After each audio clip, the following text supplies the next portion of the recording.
Isaías 66, versículo 13. Diz assim: como alguém a quem a mãe consola, assim eu vos consolarei e sereis consolados em Jerusalém.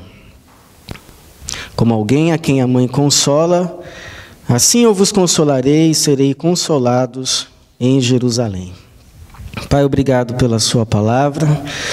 Pedimos a unção do teu Espírito, a tua graça, a tua bênção, o teu poder sobre a nossa vida, para a tua glória mesmo, e em nome do Senhor Jesus. Amém. Deus é Pai. Você já ouviu essa frase? Deus é Pai. E é verdade, porque na soberania de Deus, Ele decidiu se revelar, principalmente numa sociedade patriarcal, que era Israel, na figura de um pai.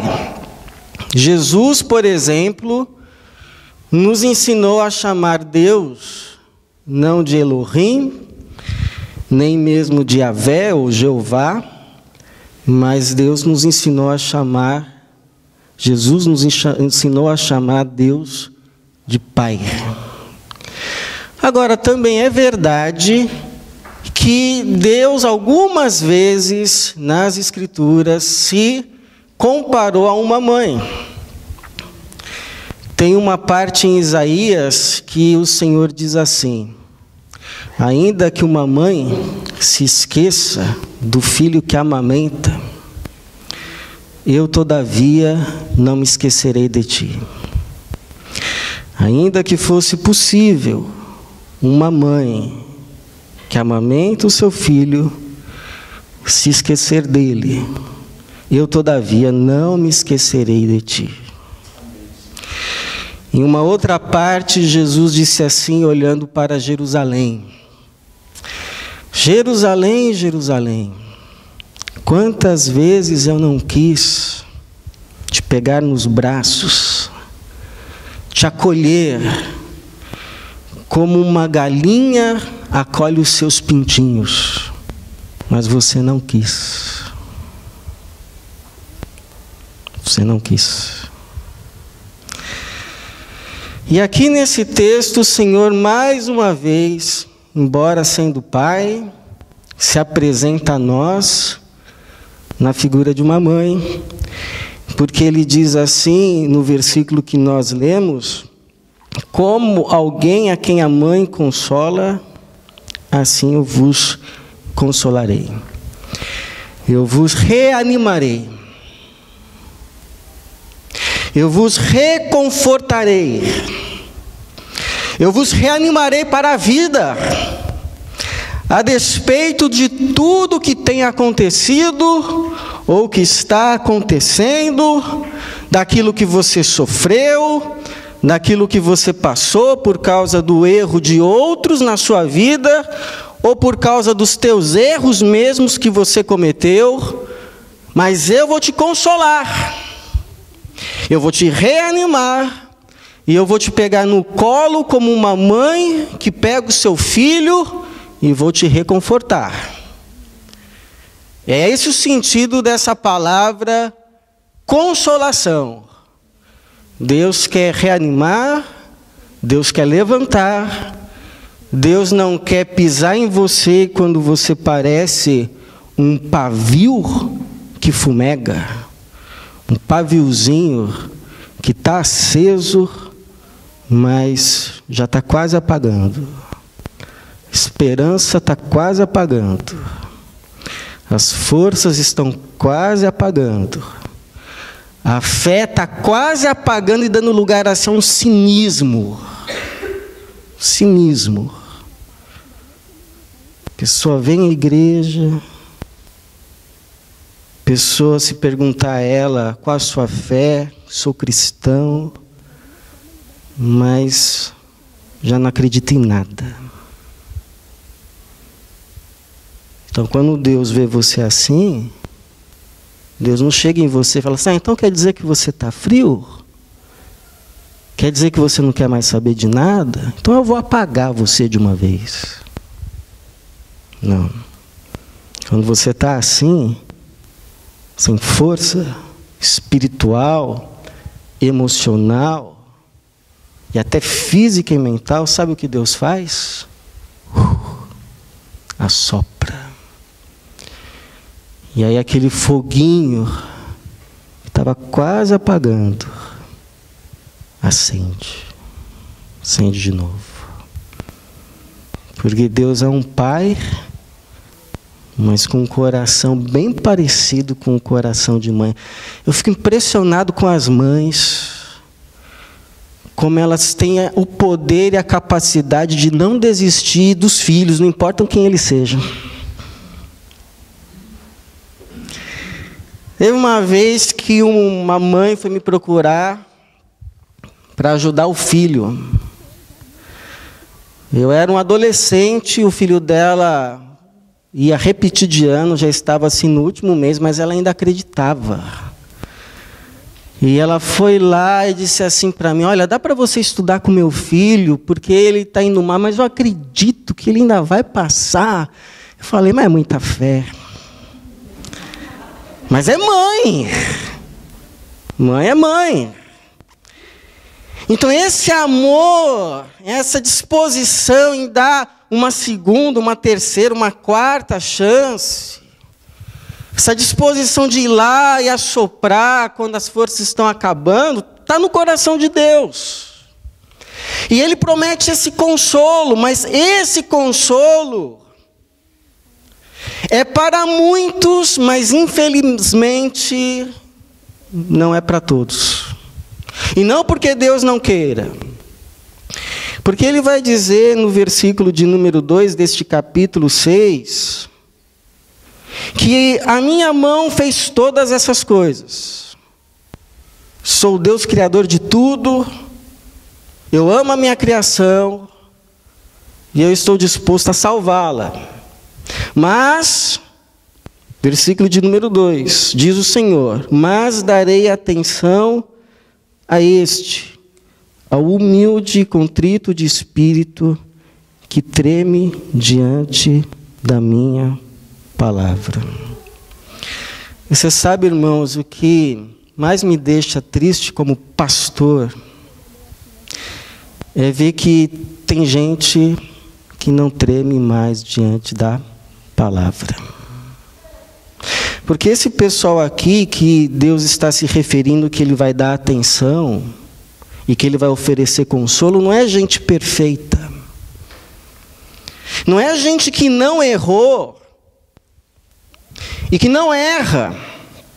Esse pessoal aqui é o povo de Israel, que abandonou a Deus, seguiu outros deuses, por isso foi para o cativeiro babilônico, lá sofreu, e esse cativeiro foi promovido pelo próprio Deus. Só que essas pessoas, de todas que foram levadas para o cativeiro, com a disciplina que receberam do Senhor, porque como o Pai Ele disciplina, elas aprenderam a temer a palavra do Senhor. Ou seja, foi gente que aprendeu com o erro. Essas pessoas que erraram no passado, que Deus então, no seu coração paternal e às vezes maternal, as tomou e as corrigiu como um pai corrige o filho.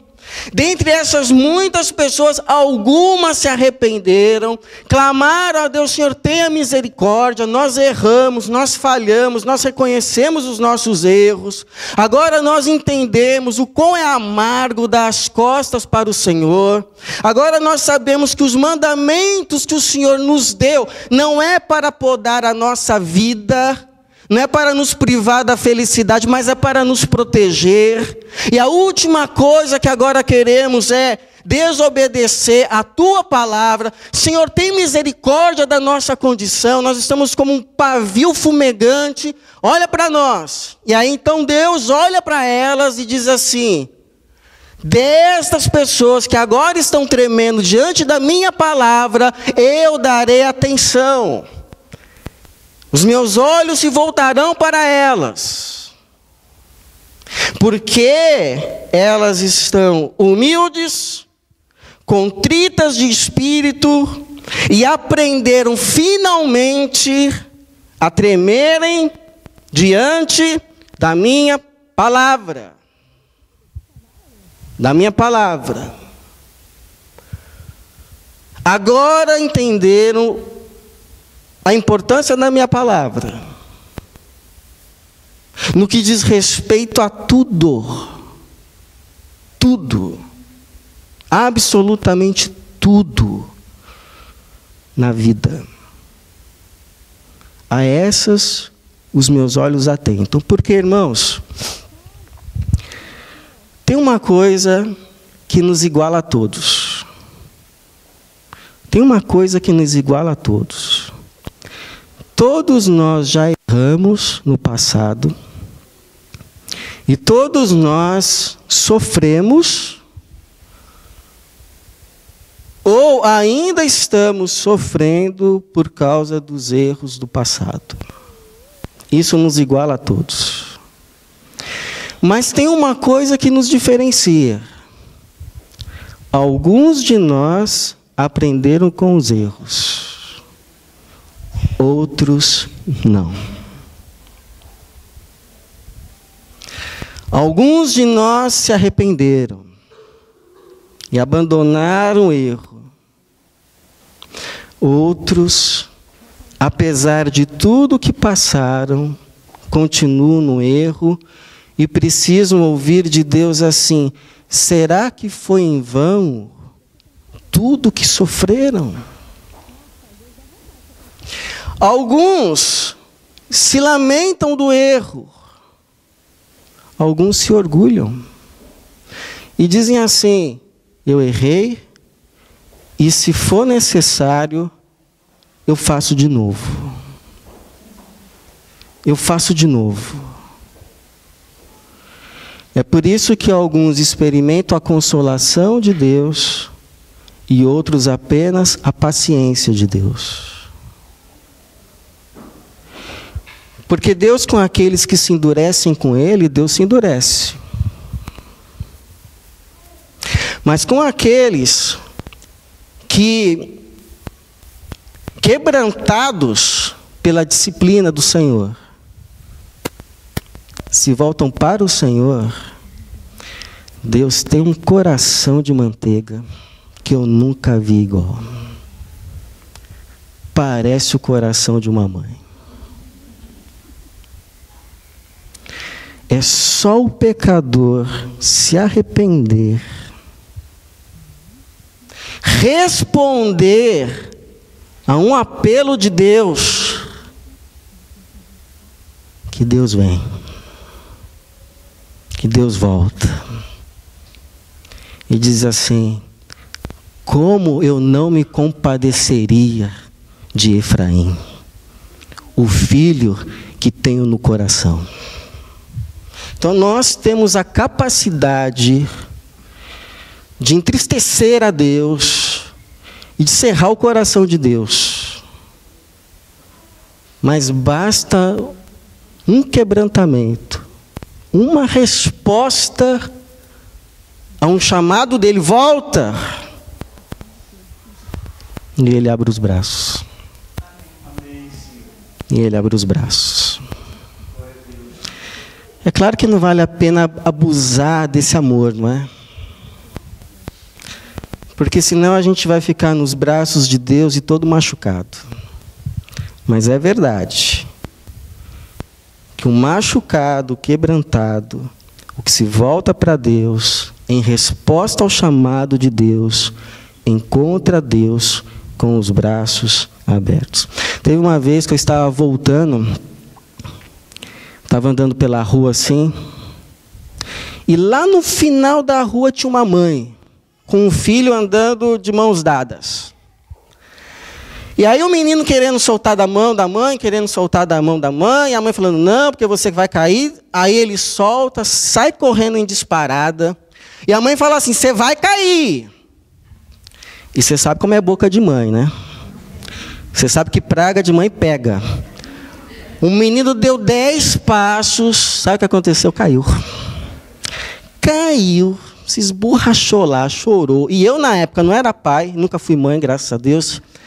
Mas não era nem pai, nem casado. Eu falei assim: agora, além de esborrachado, ainda vai levar uma bronca, uma surra da mãe. E aí, que surpresa minha. A mãe vai lá: ah, meu filho, pega no colo, beija, e balança para consolar. Se eu perguntasse assim: mas assim é fácil, né? Ela viraria para mim e talvez diria assim: o menino já está todo machucado, já está todo doído, e eu ainda vou bater mais. Já recebeu a lição, já chorou, já me chamou, é o que basta. Agora, duros são aqueles que caem, se esborracham e continuam correndo soltos da mãe.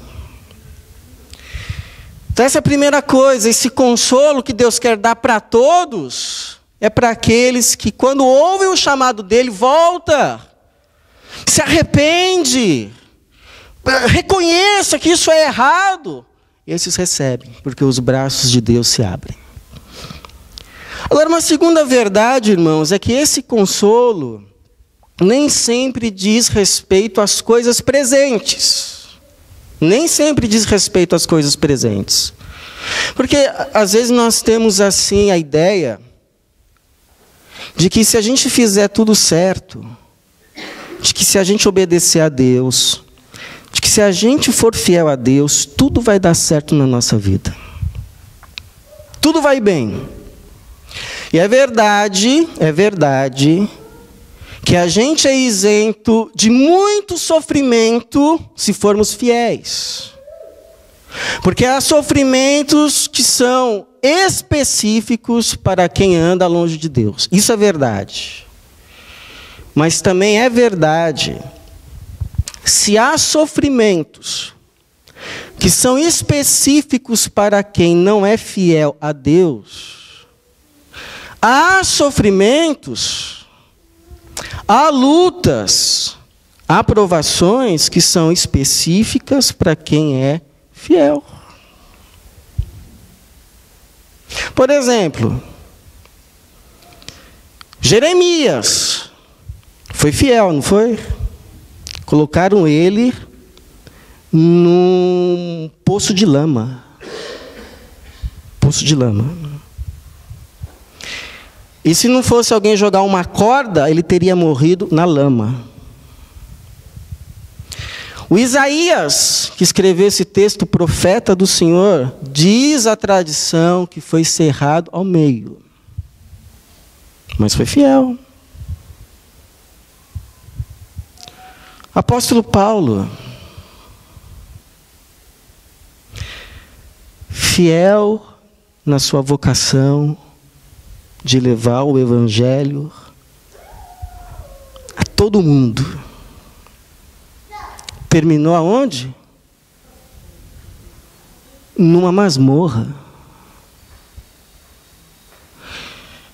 Se você pega lá a Galeria da Fé, Hebreus capítulo de número 11, vai falar lá de homens que pela sua fidelidade serviram a Deus, mas no final do capítulo 11 vai dizer assim, que muitos foram cerrados ao meio, outros andaram errantes pelos montes, viveram dentro de buracos, se vestiram com pele de ovelha e de camelo, não aceitaram ser livres para receber uma ressurreição melhor, e termina com a nota: e o mundo não era digno deles.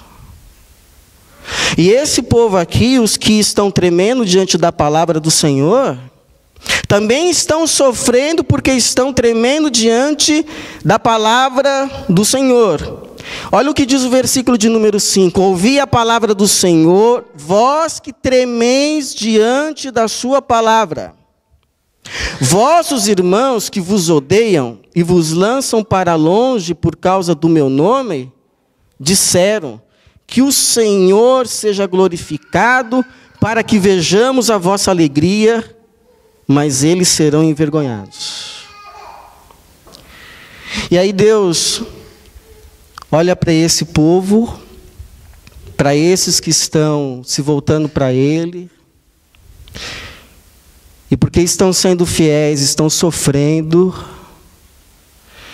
e Deus chega para eles e diz assim: olha, tira os olhos disso que vocês estão passando hoje, e coloca lá na frente,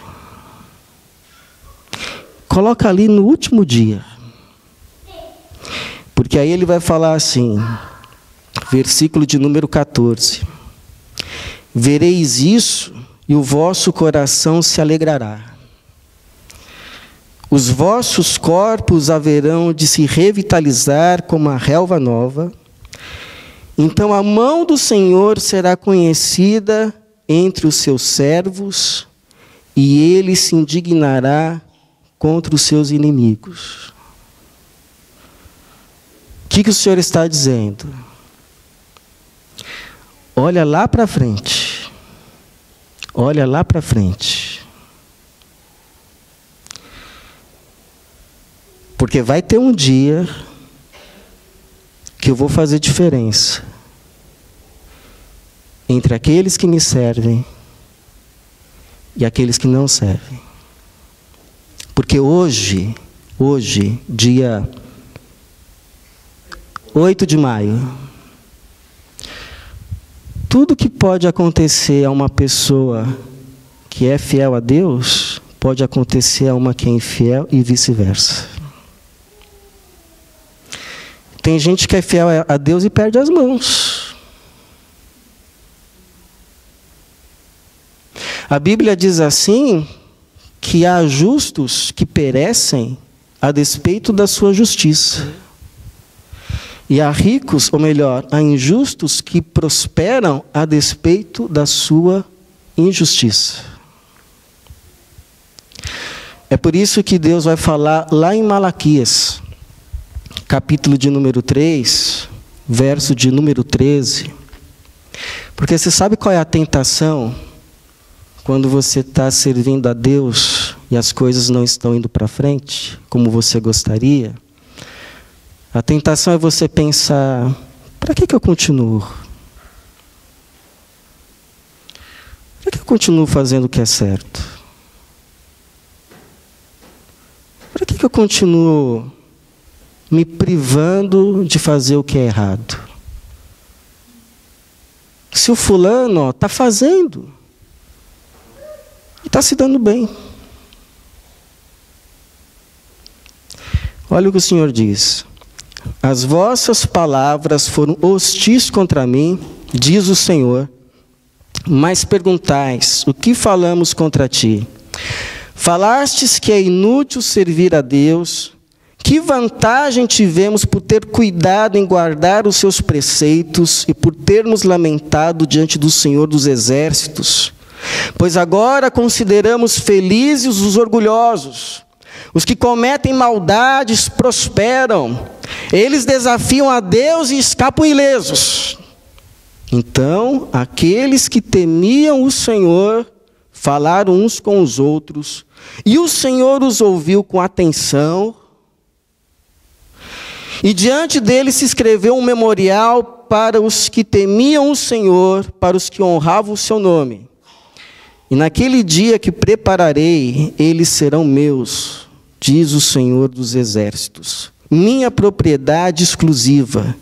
Terei compaixão deles, como um homem tem compaixão de seu filho que o serve. Então vereis outra vez a diferença entre o justo e o mau, entre o que serve a Deus e o que não serve. Então a primeira coisa que eu aprendo é essa. continuar fazendo aquilo que sei Deus se agrada, porque haverá um dia que a diferença vai ser feita. E segundo, sabe o que eu tenho pedido a Deus? Sabe o que eu tenho pedido a Deus? E talvez seja a mesma coisa que você deve pedir. Eu tenho pedido a Deus assim: Senhor, eu quero muitas coisas, tenho desejos, tenho vontades, mas em primeiro lugar, me dá um coração fiel. Me dá um coração fiel, pois é isso que vai fazer diferença hoje e vai fazer diferença amanhã. Talvez a única diferença hoje que haja entre alguém que serve a Deus e que não serve é que quem serve reconhece que a chuva, que o pão que está na mesa, que a saúde vem dele. E a ele quer responder com fidelidade. O outro recebe a mesma chuva, recebe o mesmo pão, recebe as chances, mas não reconhece. Uma vez eu conversei com um pastor, e ele falou uma coisa para mim, eu falei: é isso mesmo. Ele falou assim: olha, na minha vida, eu tive uma margem de sucesso. Mas que isso importa? O que importa é ser fiel.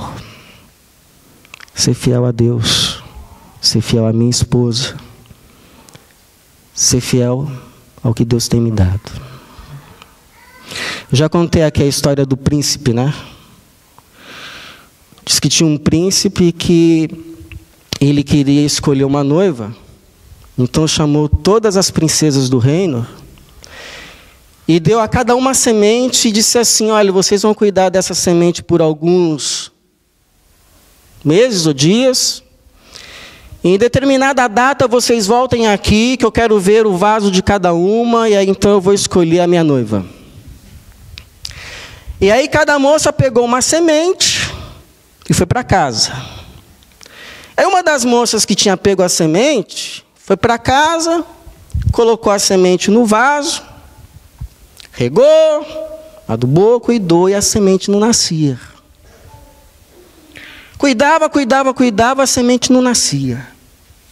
Aí a mãe: mas você, e agora? Como que você vai fazer? Chegou o dia de voltar ao príncipe e não tinha nascido nada. E a mãe: você vai com esse vaso vazio? Mas eu vou fazer o quê? Aí foi. Quando chegou lá, uma moça com um vaso mais lindo do que a outra. Flores, verdejantes. Uma mais bela que a outra. E a outra lá com seu vasinho sem nada.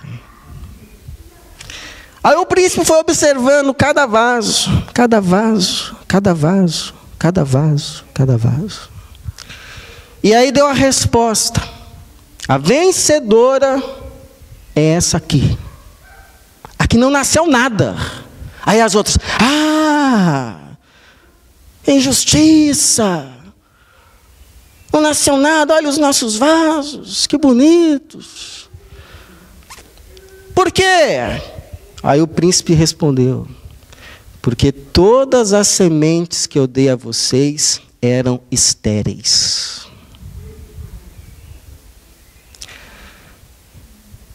E assim é Jesus.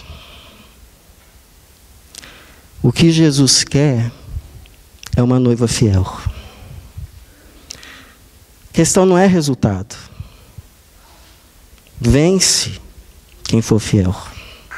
Ser fiel até a morte, e dar-te-ei a coroa da vida. Não inveje quem prospera no teu caminho. Faça o bem, pois os justos é que herdarão a terra.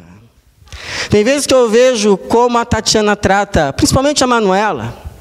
Às vezes a Manuela pronta, e aí a mãe leva para o castigo. Às vezes corrige. Mas passa 3 minutos, a mãe vai lá, abraça, beija, consola. É por isso que Deus está falando assim. Assim como uma mãe consola, assim eu vos consolarei e sereis consolados em Jerusalém.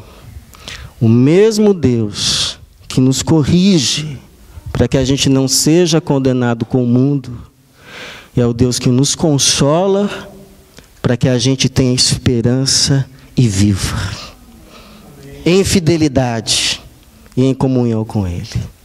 Que Deus nos abençoe. Amém.